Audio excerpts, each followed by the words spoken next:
আসসালামু আলাইকুম। আমার নাম সৈয়দা নাদিরা বেগম। আমি চিকিৎসা ফাউন্ডেশন থেকে নারীদের ক্যান্সার বিষয়ক একটি কোর্স করেছি। এই কোর্সের স্যার ছিলেন ডক্টর মিজানুর রহমান এবং পবিত্র কুমার শীল স্যার ছিলেন। আমি আজকে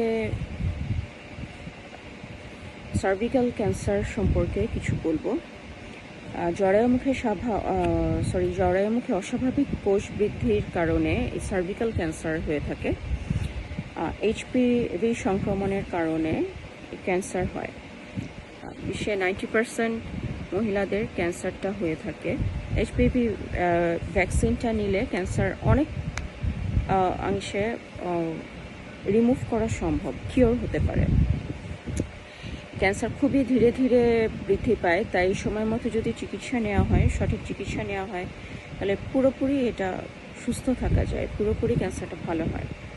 সাধারণত 30 থেকে 45 বছর বয়সীদের মেয়েদের এই ক্যান্সারটা বেশি হয়ে থাকে।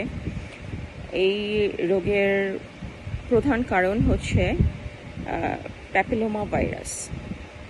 অন্যান্য কারণগুলোও হচ্ছে একাধিক যৌনসঙ্গী, তারপর হচ্ছে ধূমপান, ইমিউনিটি সিস্টেমটাও দুর্বল থাকা, শরীরের অনেক সময় জন্ম নিয়ন্ত্রণ পিল অনেক দিন ধরে খায় অনেকে, তো সেক্ষেত্রে এই ক্যান্সারটা হওয়ার সম্ভাবনা অনেক বেশি থাকে। আনহাইজিনিক জীবনযাপন করে, সেক্ষেত্রে এটা অনেকাংশে বৃদ্ধি পায় এই ক্যান্সার হওয়ার সম্ভাবনাটা।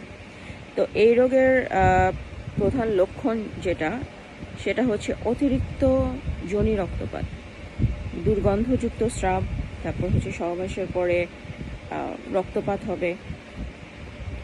যখন নাকি অতিরিক্ত রক্তপাত দেখা দিবে, সাথে সাথে হসপিটালে নেওয়া জরুরি এবং কেমোথেরাপি সপ্তাহে একটা, সিসপ্লাটিন 50 গ্রাম, আর হচ্ছে ফাঙ্গাল ইনফেকশন হলে আপনাকে খেতে হবে ফ্লুকোনাজল 150 গ্রাম।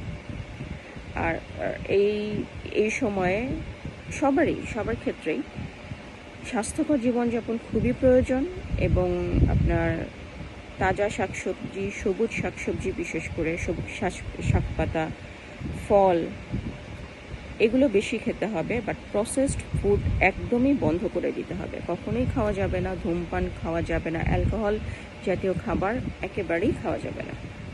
Thank you. আসসালামু আলাইকুম।